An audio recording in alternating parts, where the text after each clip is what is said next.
Gregorian calendar, January 14th, 2022. I am Uchuu.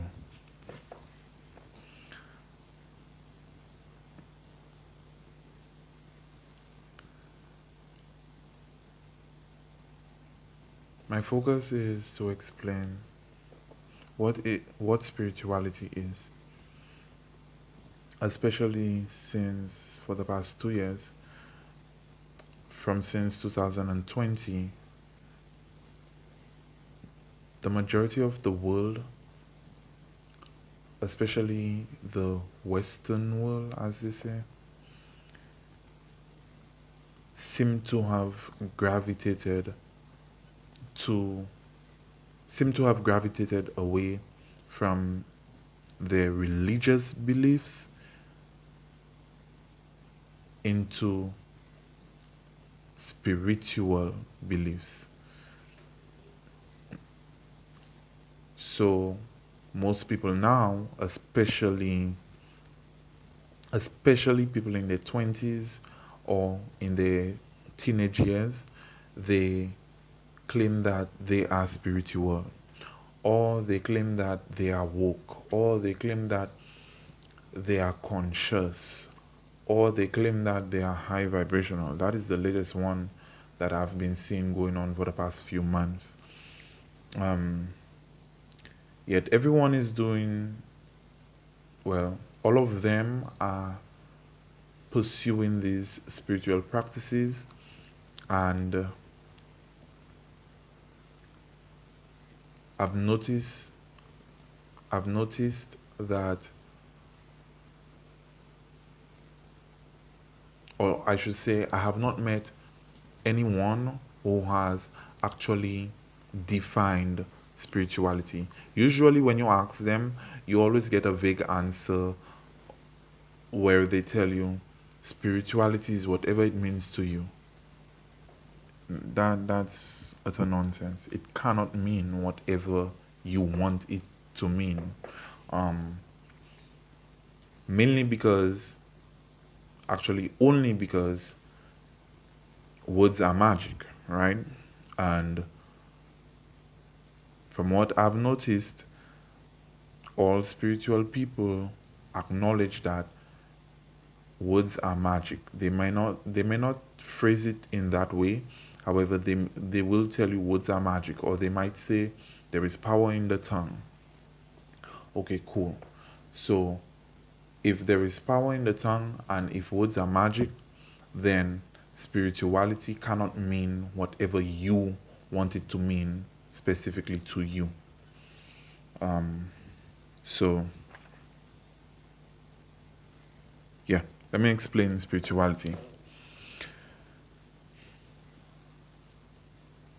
A good couple of people comprehend that a word can be studied through etymology. So you can find the history of the word, in other words.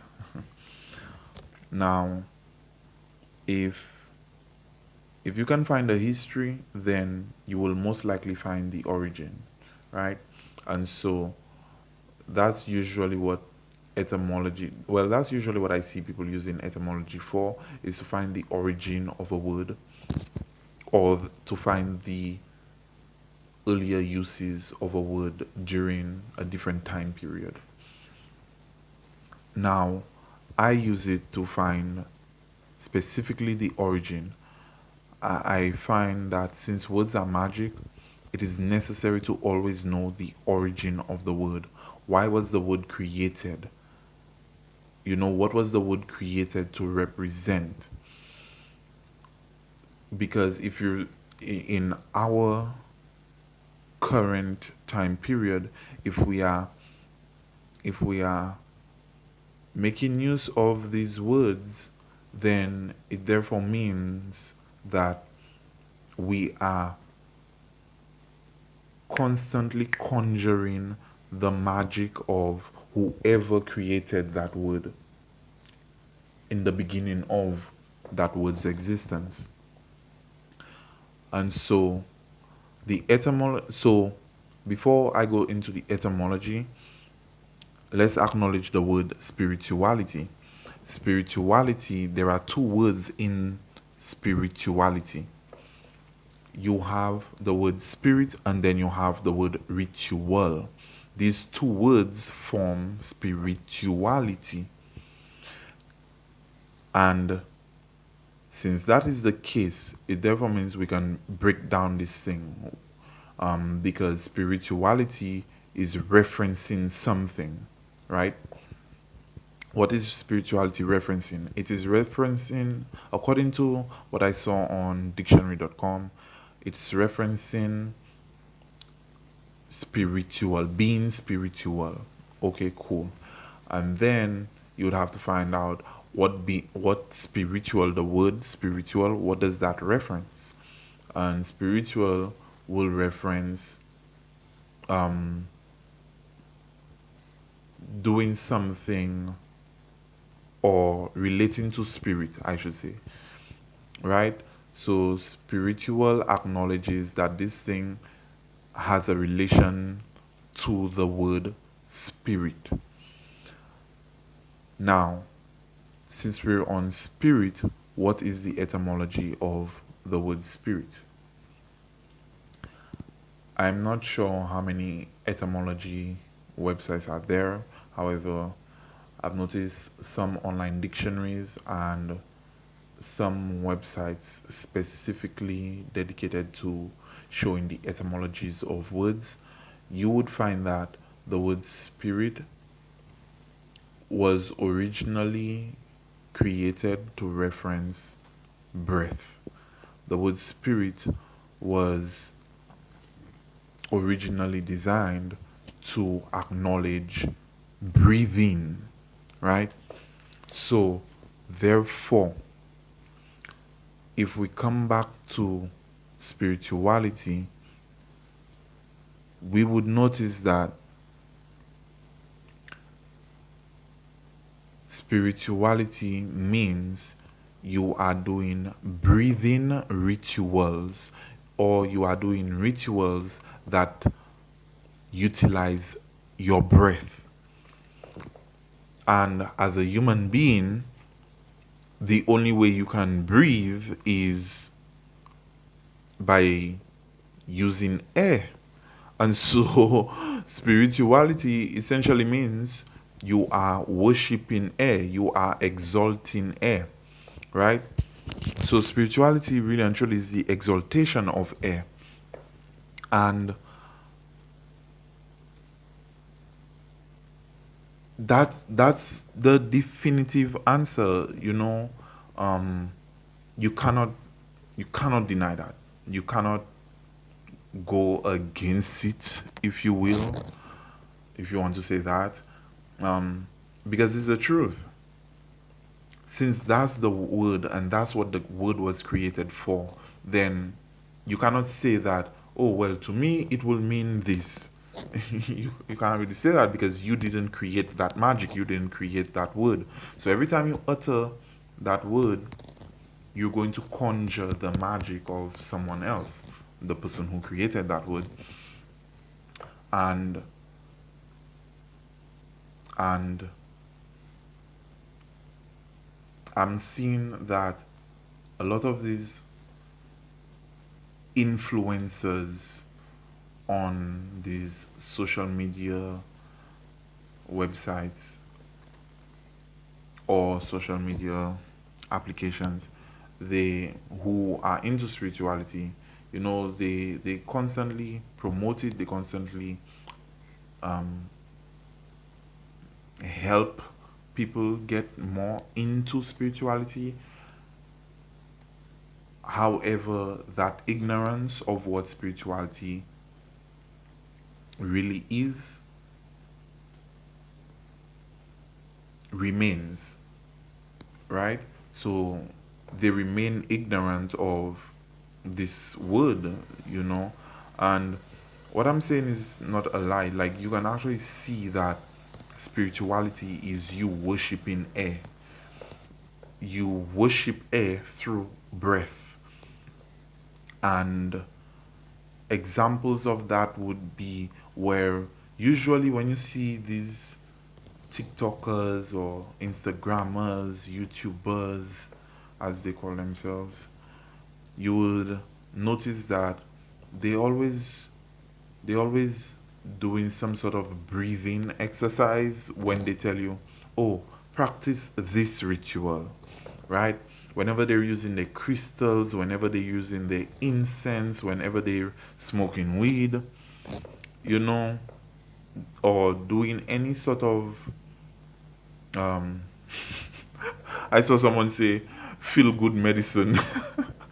Whenever they're doing their so-called feel good medicine, it's always about manipulating their breath.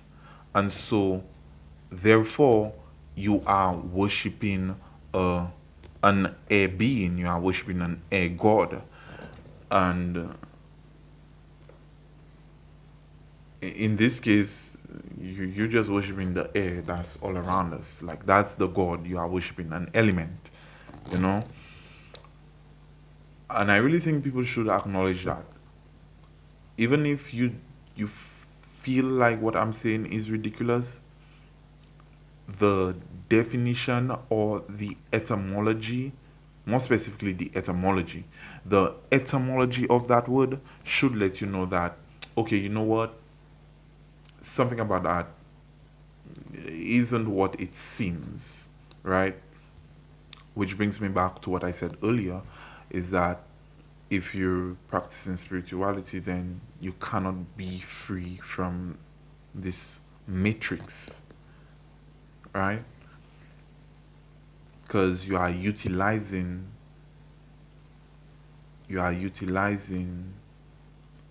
things that were created to sustain this matrix, like the language that has the word spirituality, you know. Yeah, so I think that's what I wanted to say. um I'm not telling anyone stop practicing spirituality. If you want, go ahead. However, do not practice spirituality with this pretend mindset that you are free. You are not free, you are just creating another cage for yourself. And air tends to be formless. So the cage appears to be vast, hence giving the whole freedom appearance, right? So since because air is formless, like I said, so you can impose form upon air, right? And so since you're just here doing a bunch of breathing exercises or breathing practices, manipulating your natural breathing, then it therefore means that you are just in a larger cage than you used to be. Because religion is very restricted. Religion has a set rule base, um, um, very linear. You have to follow this and go by that, and there are steps in religion. However, with spirituality, like they always tell you, it means this to me and it means that to me. That's because you're just in a larger cage, a cage without form. That's very intriguing, though. You're in a cage that doesn't have a form. You know what that reminds me of? The fog in Avatar Last Airbender. That's what that reminds me of. And that is spirituality. I'm going to end the video there. I am Uchu.